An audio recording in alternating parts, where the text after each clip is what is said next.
Hello my friends and welcome back to my channel. Today we are doing a cook with me.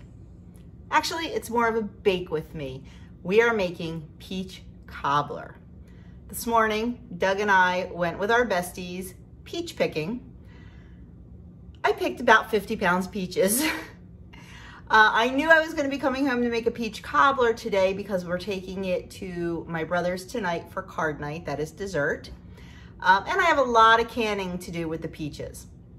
So yeah, 50 pounds. So I thought I would bring you along while I made the peach cobbler. While it's not 0 points or 1 point, it is low point. One serving is 4 points, which I think is great for a dessert with all real ingredients. There's nothing in here that you don't have in your kitchen, except maybe the peaches. But you know, there's nothing funky in here, all regular ingredients. I got the recipe online and I did modify it a bit because it's what I do. But I think 4 points for a decent piece of homemade peach cobbler is pretty darn good. So I am going to put the camera down and show you what we're doing. Okay, ignore my dirty apron. I have been in the kitchen all morning. So the first thing I have is a 9 by 13 baking dish sprayed with nonstick spray. If you do not want to make this much, this recipe is very, very easy to have, and you would just make it in an 8-inch square serving dish. So I have this ready to go, sprayed with nonstick spray, and we need 8 cups of fresh peaches that have been peeled and sliced. This was about 8 large-ish peaches in here. And the first thing we're gonna do, because this has to sit a little bit, is we need to sugar up the peaches and let them sit to make some juice. Now, the recipe calls for 1 cup of brown sugar. I am using half a cup of the Swerve brown sugar replacement and a half a cup of regular brown sugar. You can feel free to use all Swerve. It may cut the points, I don't know, I'll have to check that for you. Or use all regular brown sugar. Once again, we'll have to check the points on that. I choose to use half and half just because sometimes if you use too much of the Swerve or the monk fruit, you get that cooling sensation, and I really don't want that in here. So I chose to go half and half. So half a cup of the Swerve or the Circle Gold, whatever kind you use, brown sugar replacement, plus a half a cup of regular brown sugar. And then I'm going to add to that, I should have used a bigger bowl, half a teaspoon of nutmeg. Ground nutmeg. Now I choose to just scrape mine fresh, but regular old brown nutmeg will do. And when you do it like this, I don't really measure it. But we're a nutmeg loving family, so. And now I'm just gonna give that a good mix. Hence the reason I said I should have used a bigger bowl.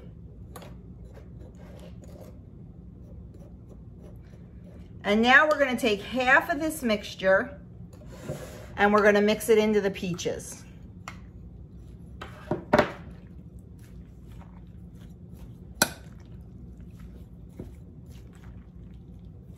You just wanna get it incorporated all the way down, just to get them a little coated so the sugar reacts with the natural pectin in the fruit and starts making some juice. I had one renegade white peach in there with all the yellow peaches.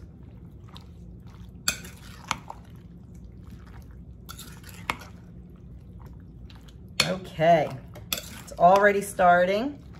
Oh, that looks delicious and it smells delicious. So now what we have to do is we have to set this aside for 30 minutes and just let it juice up. So while this is working, we're going to get started on the topping for the cobbler. This is a traditional Southern cobbler. As far as I know, I'm not Southern. You know, I'm a Yankee. But according to the recipe, it's a Southern cobbler. So the top is more of a biscuit-like, not like, say, an apple crisp with a crumble. So we're gonna get started on the top right now. So the first thing we're gonna do is add our dry ingredients to a bowl. We're gonna do 1.5 cups of all-purpose flour. We're going to do 2 teaspoons of baking powder.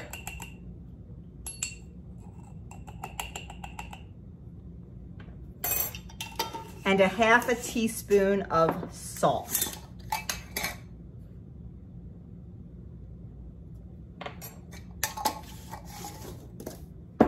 Then we are going to add in the rest of our sugar mixture.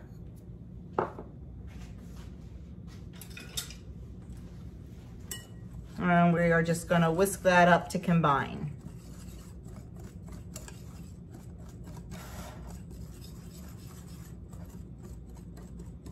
Might have to get in there with your fingers. My brown sugar was a little bit hard.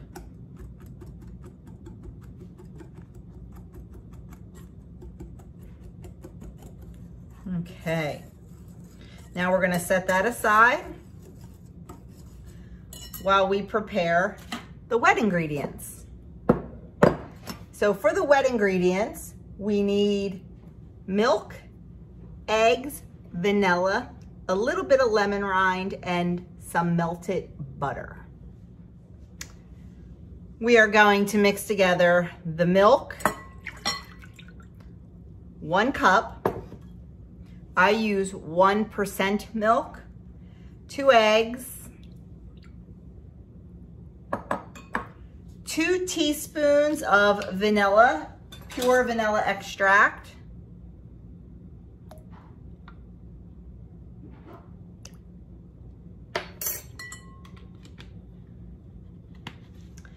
2 tablespoons of butter melted, and about 2 teaspoons of lemon zest. Now, here's another place where you can try to save some calories or points. You could probably use almond milk. I'm not gonna say you definitely can because I'm not sure. You can use skim milk. I know that'll work. You can use light butter instead of regular butter. So there's all kinds of ways you can change this up to suit whatever points you would like to spend, or your calories, or whatever. So we are going to just give this a whisk till everything's nicely combined. Make sure those egg yolks are broken up and dispersed throughout the liquid.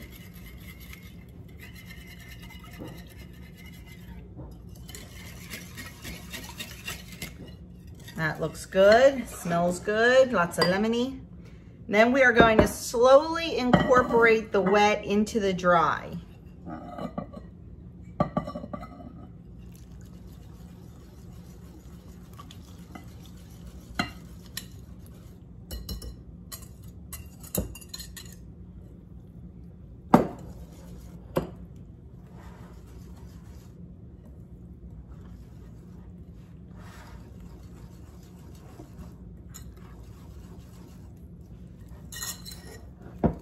And just give it a good mix until everything is well combined.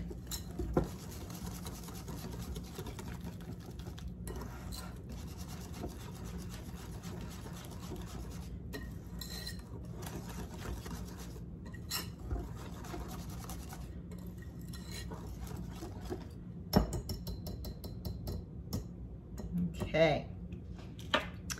How about we check out those peaches, see how they're doing? These have about 15 more minutes to sit, but as you can see, making a lot of good looking juice.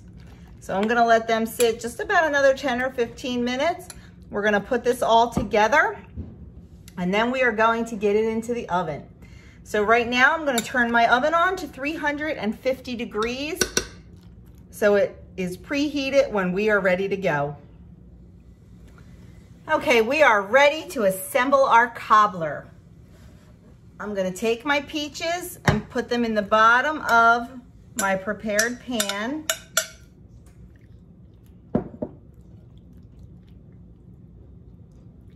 And just spread them out evenly.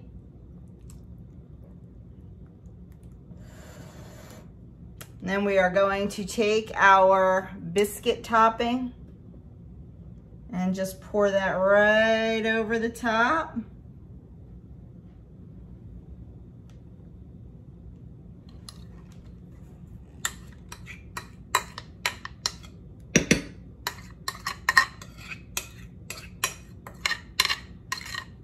Get a spatula.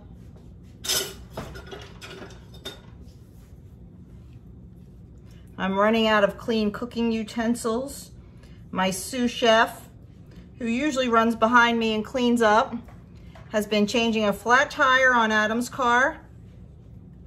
And him and Andrew have been rotating the tires on Andrew's car. So I lost my kitchen help. We are just gonna make sure that's spread out evenly and then pop it in our preheated 350 degree oven for 30 to 35 minutes until it's nice and brown. And here is the cobbler out of the oven. You can see the peaches down below. You need to let it sit for about a half an hour before you cut into it. Now this is going to serve 12, and the way I made it, it will be 4 points per serving. So pretty nice serving size for 4 points. And like I said, all ingredients you find in your house, nothing crazy. Okay, my friends, here is the final product. It was delicious. You could serve it with a little bit of whipped cream if you want. You could serve it with a little bit of ice cream if you had the points, but it was phenomenal just like this. Let's talk a little bit about the points. The way I made it, it was 4 points per serving. And as you can see, it's a pretty generous serving. 1/12 of a 9 by, or what is it, 8.5 by 11, 9 by 12 baking pan. You can absolutely reduce the points in this by making a few minor changes. By replacing all of the brown sugar with a substitute like Swerve or Circle Gold, that will save points. And also by replacing the real butter with a light butter like the Land O'Lakes light butter with canola oil. If you make those two substitutions, 1 cup of Swerve and 2 tablespoons of light butter, it's going from 4 points to 2 points. Personally, I like doing it this way because number one, I'm afraid too much of the substitute might give it that cooling effect taste, and I didn't want that. And number two, I just prefer to use real butter and not the butter substitutes just because of the ingredients in them, no other reason. But you could take this from 4 points to 2 points very easily, and it would be absolutely delicious, I'm sure. So there you have it. Summertime Southern Peach Cobbler. I hope you enjoyed this cook with me. If you did, please give it a thumbs up. I will link the recipe in the comments below. And if you haven't already subscribed, I would absolutely love you to click that subscribe button and join our little family here at Joan's Pointed Plate. Thanks again, and I will see you in my next video.